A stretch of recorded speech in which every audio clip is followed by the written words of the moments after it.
JFD, just fair and direct.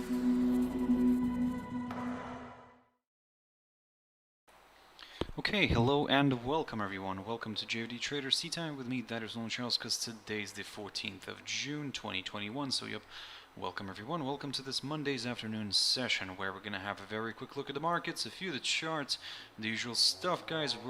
Well, as always, before we jump into the charts, let's quickly have a read through our risk disclaimer. So, the content we produce does not constitute investment advice or investment recommendation, should not be considered as such, and does not in any way constitute an invitation to acquire any financial instrument or product. As always, I'll give you a few seconds to read the rest and we can continue.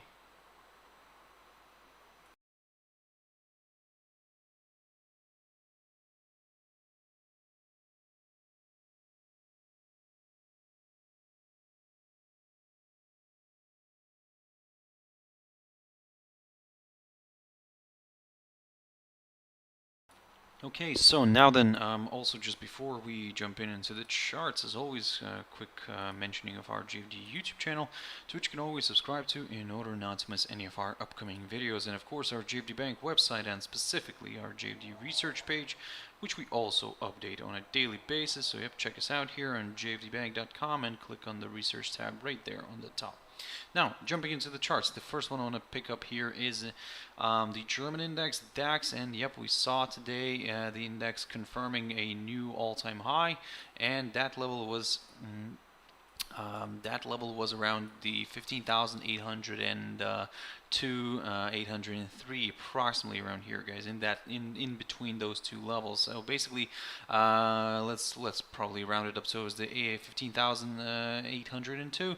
That level was for sure reached. So yep, we'll keep that in mind. And yeah, so basically now for me the big question here is, can we see the index staying above the previous all-time high? Yep, the previous all-time high was around the 15,732 zone right here. So yep, let's see if we can stay above that today. If we cannot, then maybe we could see a bit of a corrective move lower. Now this is the same scenario that I keep saying and keep talking about, basically the same kind of strategy that whenever we see the daily candle ending the trading day below the previous all-time high, then yes, we kind of get that corrective move lower, and yep, then well, in the next kind of couple of days we see a bit of a corrective move. So basically, long story short, for now, yes, we are still keeping an eye on this rising wedge pattern, which according to all the TA rules tends to break to the downside, but until we get that break of the lower side, we cannot really get comfortable with lower levels. For now, the main focus will be on the previous all-time high. That's for me specifically because, like I said, I want to see where this is going to end. If it's going to end below this previous all-time high, then, well, we could maybe see a bit of a corrective move to the downside towards the lower side of the rising wedge. If it stays above this area, then, well, maybe we're not really done with the upside going into the next trading days. I can see in the chat room here. Good morning. Good morning. Good afternoon, Evo. Yep. I hope you're doing well as well. So yeah, jumping into S&P 500, and here, for example, we saw the index on Friday closing in a positive territory. However, still remaining below the all-time high near the 4,250 zone. So during the early hours today, the cash index did make its way higher a little bit, and it pushed. Let me just double check this one very quickly. It pushed towards the 4,256 level. So basically, it overcame that area, and now it seems that it seems to be drifting back below this hurdle as well. So let's see how this day is going to end up trading today. Of course, the US markets are not open yet, but keep your eyes on this upside line as well, guys. I mean, this upside line is taken from the low the 19th of May, and if by any chance we see a drift back down and a break of this upside line, then, well, maybe we could consider a bit of a move to the downside. But at the moment, as long as this upside line stays intact, and any kind of throwback here could be classed as a temporary correction before another possible leg of buying. Hello, good afternoon, Erica, to you too. So yep, I hope your trading day is going well as well. So yep, the S&P 500, like I said, for now, still kind of on the positive side, but let's see if we drift back down here a little bit towards this upside line, and then we'll take it from there. DXY, very quickly, the dollar index. So we still are struggling to overcome this 90.63 territory. And to be honest, the same analysis remains, and yep, we need that confirmation push above the 90.63 territory in order to get comfortable with higher levels. For now, we're not really getting that. Yes, we previously, when I said that if we climb above the 90.23 territory right here, then yes, we could aim for some higher levels, but my next target was only this 90.63. Now in order to get comfortable with a further upside, I need to see a nice good push above this barrier here. So let's wait for that one, because what I don't want to see here is, for example, this one drifting back down right now and kind of ending up trading in this little area here above the upside line, but below this 90.63. If something like this happens, then basically we could be getting ourselves here a possible ascending triangle here. But again, that's too early to talk about that. Let's see how this is going to play out. For now, I'm keeping an eye on this 90.63 territory. Jumping into gold, gold is drifting nicely to the downside, and this is what I talked about this morning, guys, that gold basically, if we see a drop below this 1856 territory, then yes, we could consider maybe a move further south. For now, I'm only gonna aim for the this downside line taken from the high of the 7th of August of 2020, because I want to see if this actually line acts as a good area of support, because again, sometimes that does happen, and we sometimes see, for example, the instrument kind of overcoming a downside line and then kind of pushing a little bit higher, but then sliding back down, but still kind of continuing to drift, just continuing to bounce around here near the downside line, and then kind of the downside line eventually acts as a nice trampoline, and we see this one reversing back up. So that's why for now, at this point in time, I'll just aim for this downside line. I want to see how it's going to perform here, if it actually plays any role in here, but like I said, I'll pick up on this one if I do see a test of this downside line. Silver is also drifting a little bit to the downside. Now, previously I talked about this upside line, which we managed to violate, and yeah, I mean, now it seems that we could drift a little bit lower. You can see that this 28.23 territory somehow is doing its job and acting as a good area of resistance. First of all, we need to get rid of this upside line as well. We need to probably look at it from a different perspective, and what I'm going to do here, I'm going to reuse this downside line, and I'm going to draw the upside line. I'm going to draw this downside one right here.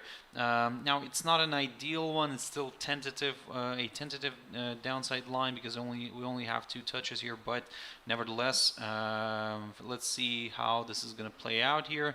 In order to go for the upside, of course, we need to see a break of this downside line and a push above that 28.23 territory. But so far, I mean, we're seeing the opposite. We see now the opposite towards these levels here. So this is the little area that I'm keeping an eye on here. Just bear with me one moment. This is the one. So in order to get a little bit more, let's say, excited with the downside, well, a break of this hurdle, this whole support area would be required. So that's why I'm being very careful here with the downside, and in order to consider maybe slightly lower levels, I need to see a nice good drop below this highlighted area first. Even if we do see something like that, if we do see a drop below this highlighted area, then I'll be very careful, and I'll only aim for maybe somewhere around here near this 26.64 zone, or even actually, let me just adjust this a little bit. This is probably where I'm going to aim for. If I'm going to aim for this low, the 13 18th of May, or this 100-day EMA. But of course, don't forget that we could be having here ourselves an upside line here. So yeah, I mean, we do have plenty of room here still that could be tested. I mean, this upside line, don't get me wrong, this upside line is a little bit on the tentative side, because maybe we could actually stick to this one right here. Now, again, when it comes to these tentative lines, I mean, it's probably up to your own discretion, guys. I mean, this is what you can decide what to go with. And for example, here, I mean, we have this upside line taken from the low, the 18th of March of 2020, and in a way, this could still provide support, and we could see a nice rebound. But again, it's still, at the end of the day, it's still a tentative line, so that's why we'll, for now, I'm gonna stick to some support and resistance levels. And here in this situation, I'm gonna, if we do see a clear drop through this highlighted area right here, then yes, I'll aim for the 26.73 territory, or this 100-day EMA. I can see in EVO in terms of 1845. Let me just double check. If you're referring to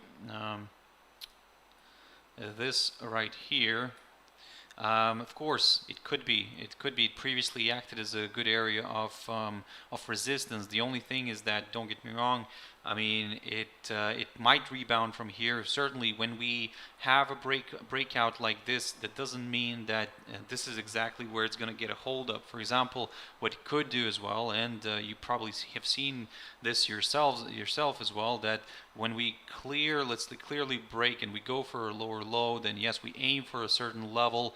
But then if we do have something like this here, where we, for example, had a downside line which was previously broken, and we're now approaching that downside line from above, in a way, we could see a drop, for example, a straight push, a straight move through the 1845 level. We could see a test of this downside line, and then it could rebound at the end of the day.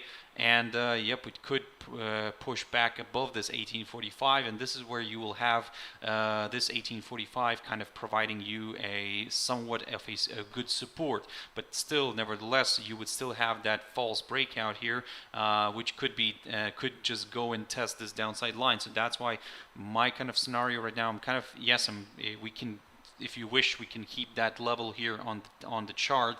But to be honest, my preferred scenario here is this downside line. So of course, let's see how this is going to play out. Don't get me wrong, nobody has a crystal ball. We can only try to predict and try to see, you know, what could be the best option here. For if 1845 is the main level that you're keeping an eye on, of course, certainly this could play out. Don't get me wrong, we're just kind of a few points actually away from this. I mean, so let's see how this week is going to go. And like I said, maybe today we will get a hold up somewhere near this 1845, but if it continues to drift below it, then yep, like I said, still my target, my preferred target here is the this downside line. So but like I said, let's see how this is going to play out. Bitcoin Cash. So Bitcoin Cash is unlike Bitcoin itself, Bitcoin Cash is not really performing well, I would say, today, but it's neither dropping lower as well. So Bitcoin has recently picked up some buying interest, and from all the cryptos, the top cryptos, Bitcoin is the one in the positive territory today. But here with Bitcoin Cash, basically we do have still this downside line that we would need to overcome, and this downside line is drawn from the high of the 20th of May.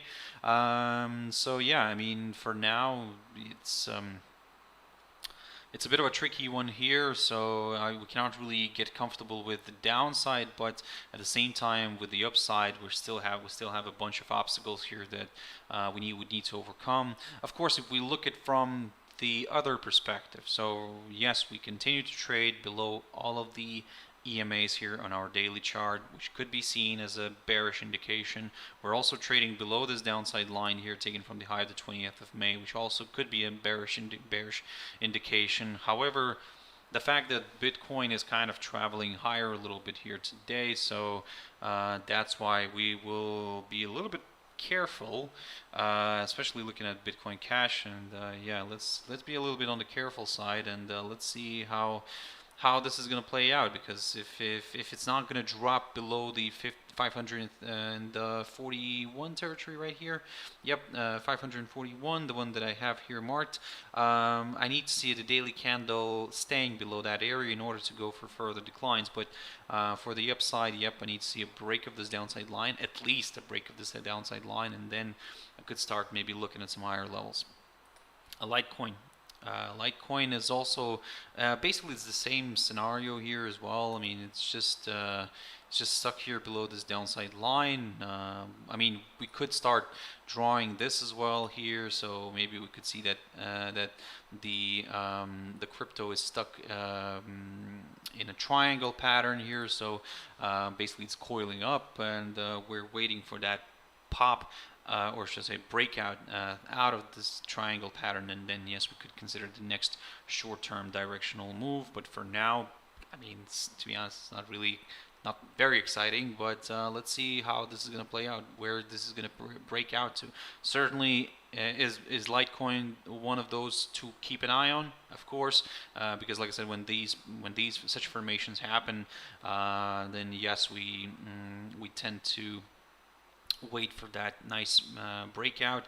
Another thing to kind of keep in mind is that sometimes whenever, let's say, we have something like this, when we have an instrument which is coiling up, like is basically sitting in a triangle pattern, then we always check the prevailing trend, because the prevailing trend was to the downside. Before it entered this pattern, it was the prevailing trend was to the downside, and sometimes, or in a lot of cases, that the breakout happens in the direction of the prevailing trend. However, we cannot really kind of just boldly state that, because again, a confirmation breakout is still required.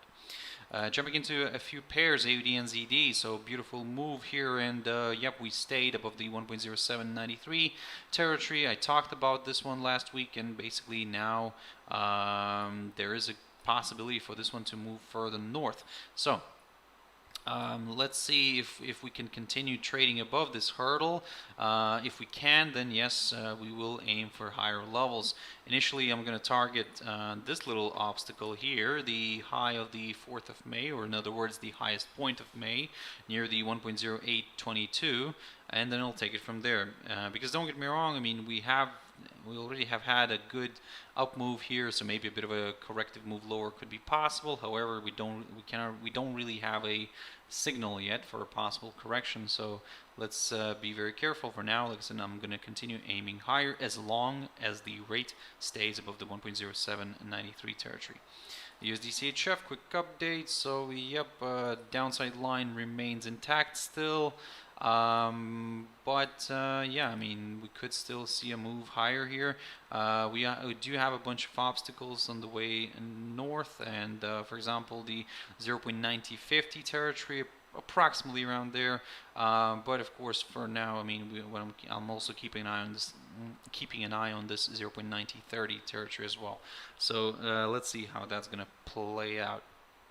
But again, if this downside line continues to provide resistance, guys, then well, the upside scenario is still off the table.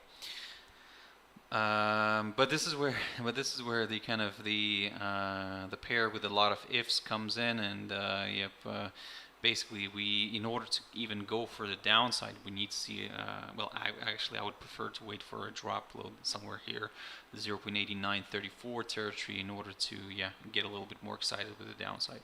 GBP, JPY, very quickly on this one. Now, previously I talked about this upside line right here, the short-term upside support line, which we've broken last week, but you can see that we just kind of ended up moving sideways. Now, what I'm going to do here is now I'm going to, given that this didn't really carry much significance, this upside line, we can redraw this a little bit, and we can reuse it, and not this way, but this way right here, taken from the low, the 21st of December. you'll see that we still could be above this upside tentative line.